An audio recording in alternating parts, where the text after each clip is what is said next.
कभी सोचा है कि क्यों ऐसा होता है कि कुछ ब्रांड्स की जो आइडेंटिटी है वो बाकी ब्रांड से अलग होती हैं। जब भी आप ऑनलाइन जाते हो तो आपको दिखेगा कि ऑनलाइन कुछ ब्रांड्स है जो आपके नज़र में ज़्यादा आ रही हैं, जैसे फेसबुक, गूगल। इससे आप याद रखते हो, कभी भी आप इनका नाम सुनो तो आपको ऐसा नहीं लगता है कि आप इसे जानते नहीं हो। That is called digital branding. आपका ब्रांडिंग जो है डिजिटल स्पेस में बहुत ज़्यादा पॉपुलर हो, डिजिटल स्पेस में हर जगह हो, उसके बारे में जाना जाए। सो हाय, वेलकम टू ट्रेंडिंग इनकम, जहां मैं आपको सिखाता हूं ब्रांडिंग टेक्नोलॉजी के बारे में। इस वीडियो में हम बात करने वाले हैं व्हाट ब्रांडिंग इज, ब्रांडिंग के एस्पेक्ट्स क्या हैं और किन चीज़ों पे आपको ध्यान देना चाहिए।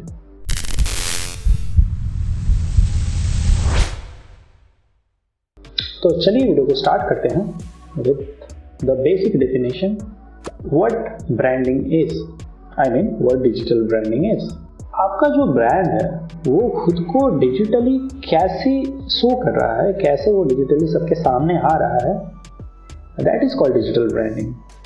डिजिटली हर जगह आपके ब्रांड का दिखना, आप सोशल मीडिया पे जाते हो तो, आप गूगल पे जाते हो तो, मतलब वो ब्रांड आपके नज़र में हमेशा बना रहेगा। That is a part of the digital branding, कि आपको वो ब्रांड याद हो जाए।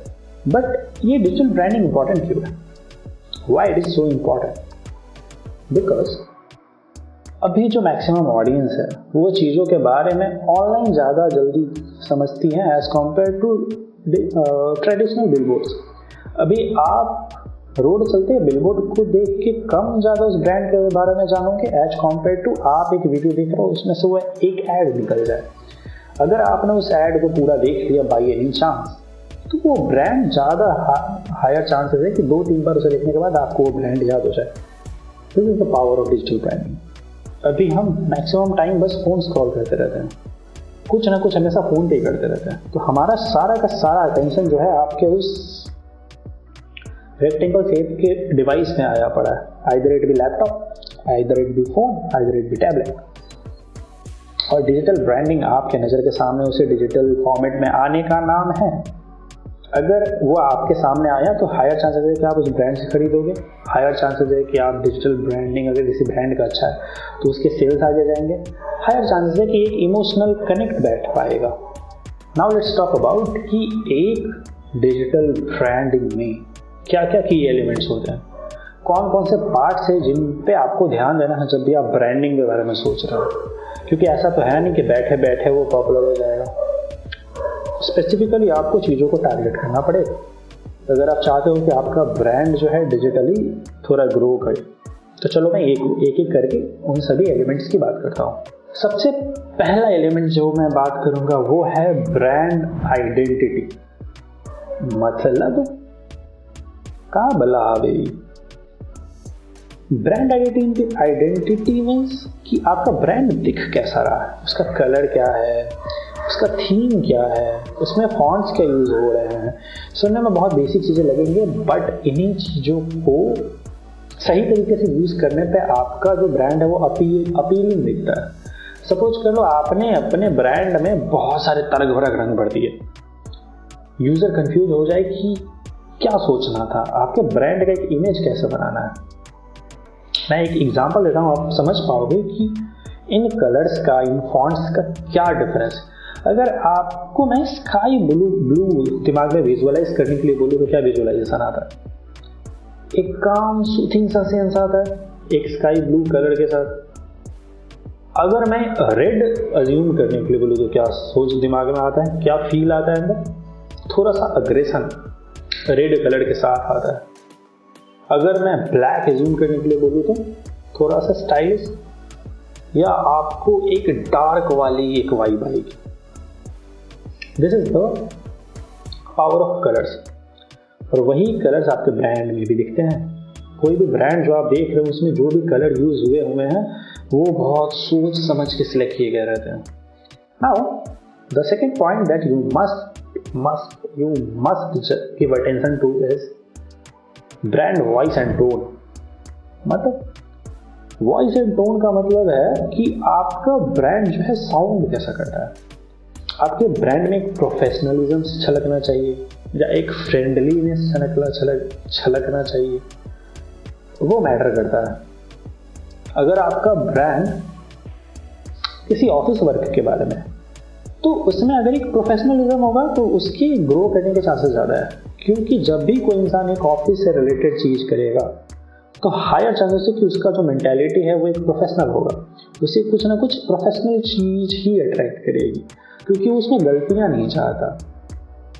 अगर आप कोई होम डेकोर सामान लेके आते हो तो उसमें हायर चांसेस है कि आपको एक फ्रेंडलीनेस चाहिए, एक होम कनेक्ट चाहिए, कि वो इमोशन समझ पाए वो ब्रांड। अगर वो इमोशन कनेक्ट कर गया तो चांसेस है कि आप उस होम का सामान अपने घर ले आओगे। So these are some emotions जो आपको अपने वर्ड्स के थ्रू यूजर तक कनेक्ट करना होता है। पर बेसिकली इंडिया में तो हम कुछ ज़्यादा इमोशनल ठहरे, हमें तो इमोशन पे और ज़्यादा खासकर ध्यान देने की जरूरत होती है। The third is online presence. जैसा कि डिजिटल ब्रांडिंग का ये कोर है, ऑनलाइन प्रेजेंस, आपको हर जगह प्रेजेंट रहना। एक सर्वे है जिसके अकॉर्डिंग एक यूजर आपके ब्रांड को तभी याद करता है जब तक वो आपके ब्रांड को 4 या 5 बार नोटिस न कर ले अलग अलग जगह पे। तो अगर आप एक्सपेक्ट कर रहे हो कि आप बस उसे एक बार दिखे और वो आपके ब्रांड को याद कर ले, बहुत रेयर चांस है, जब तक आपने कुछ ऐसा चमत्कार ही ना क्रिएट कर दिया हो। इसलिए ये जरूरी है कि आपका ब्रांड जो है 4-5 जगह उसे दिखे, और उसके लिए क्या जरूरी है, आप हर जगह प्रेजेंट रहो। और जब से गूगल AI आया है तब से तो ये और ज़्यादा इंपॉर्टेंट हो गया है। हर जगह प्रेजेंट रहने का मतलब आप गूगल पे आपके आर्टिकल्स होने चाहिए, आपको फेसबुक पे रहना है, आपको इंस्टा पे रहना है, आपको क्वेरा पे रहना है, आपको रेडिट पे रहना है। बेसिकली आपको हर एस्पेक्ट कवर करके रखना है। तो अभी एक ब्रांड को ग्रो करने का मतलब है आप निंजा बनने पड़े हो, आप ये भी संभाल लोगे, ये भी संभाल लोगे, each and every aspect is yours. Now ये कौन सा पॉइंट है, 4th पॉइंट आई थिंक, हाँ 4th point, content strategy. Brand में कंटेंट स्ट्रेटजी होना बहुत ही ज़्यादा क्रूशियल है। क्यों? क्योंकि अभी के वक्त में जो भी सोशल मीडिया है, जो भी यूज़र है, उसका अटेंशन स्पैन बहुत घट चुका है। अटेंशन स्पैन घटने का मतलब, पहले अगर आप किसी चीज़ को 5 मिनट तक देख सकते थे, अब वो घट के 30 सेकंड के नीचे आ गया है। अब वो 1 सेकंड 2 सेकंड में लोग जज करते हैं कि वो चीज़ उन्हें देखना है या नहीं देखना है। तो ये बहुत ज़रूरी है कि आपका जो कंटेंट है रेगुलर बेसिस पे प्रोड्यूस होता रहे, रेगुलर बेसिस पे पोस्ट होता रहे।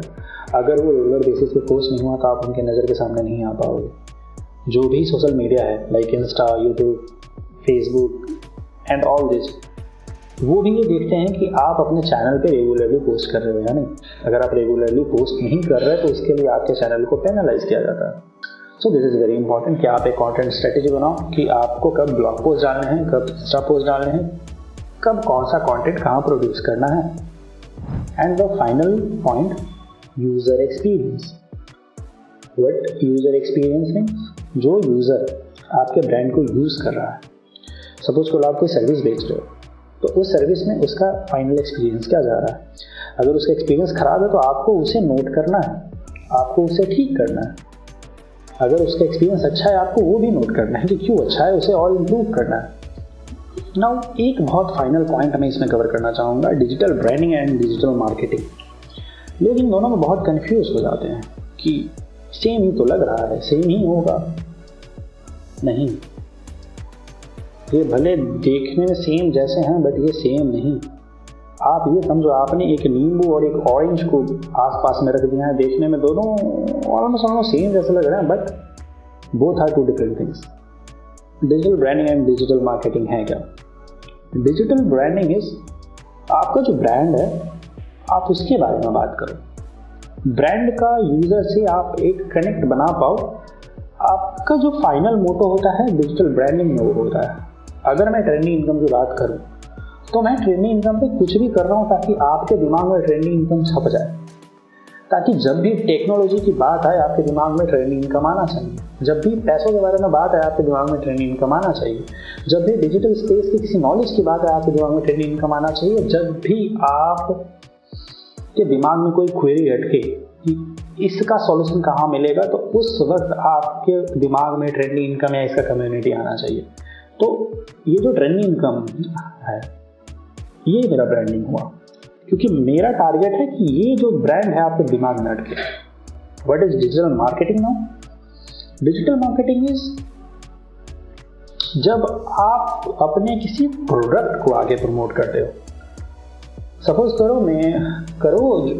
ब्रांडिंग ट्रेंड इनकम का हुआ, बट मेरा एक प्रोडक्ट है, फॉर एग्जांपल सपोज करो मेरा जो कम्युनिटी है, that community is my product. Means अब मैं चाहता हूं कि वो जो कम्युनिटी है उसमें आप ज्वाइन हो, आप उसमें कनेक्ट हो, आपको पता चले कि इस कम्युनिटी के अंदर आप कोई भी क्वेश्चन आप पूछ सकते हो, आप कोई भी डिजिटल ब्रांडिंग के बारे में आप उसमें जान सकते हो, आप उसमें ब्रांडिंग की जो भी एस्पेक्ट है उसके बारे में जान सकते हो। उसमें बहुत सारे कोर्सेज है, आप उन कोर्सेज को खरीद सकते हो, उसमें बहुत सारे फ्री कोर्सेज है, जो उस फ्री कोर्सेज के एक्सपीरियंस आप ले सकते हो। मेरे कम्युनिटी में जो भी कोर्सेज हैं, जो भी फीचर्स है, या इसका जो भी आपके लाइफ में इम्पैक्ट आएगा, मैं इन सब चीज़ों को अगर मार्केट कर रहा हूँ, मैं अपने प्रोडक्ट को अगर मार्केट कर रहा हूँ ताकि आप उस प्रोडक्ट का सर्विस यूज़ करो, then this is called digital marketing, कि मैं अपने चीज़ों को मार्केट कर रहा हूँ आपके सामने। तो आपको समझ में आ गया कि digital marketing is promoting something जिसको आप एक्सपीरियंस करो। डिजिटल ब्रांडिंग ये जो आपके ब्रांड का पर्सपेक्टिव है, जो आपके ब्रांड का इमोशन है, वो यूजर के साथ कनेक्ट किया जा सके। सो इस वीडियो में मैंने आपको एक ओवरव्यू दिया कि डिजिटल ब्रांडिंग क्या है, why digital branding is important, और आपको इस पर क्यों ध्यान देना चाहिए। इस पर ध्यान देने के बाद आपके ब्रांड में क्या क्या नए चेंजेस आएंगे, क्या क्या इसके इम्पैक्ट होंगे आपके ब्रांड के ऊपर। सो बेसिकली दीज ऑलवेयर जो कि मैंने इस वीडियो में कवर की। आई होप आपको ये वीडियो अच्छा लगा। अगर अभी तक देख रहे हो तो बहुत ज़्यादा चांसेस है कि आपको ये अच्छा लगा होगा। अगर ये वीडियो आपको पसंद आया तो लाइक दबाओ, सब्सक्राइब करो। कुछ दिमाग में डाउट स्टिल बचा हुआ हो तो उसे कमेंट कर सकते हो, मैं ज़रूर जानना चाहूँगा आपके एक्सपीरियंसेस क्या हैं। बाकी आपसे अगले वीडियो में मिलते हैं, तब तक के लिए सी यू, बाय।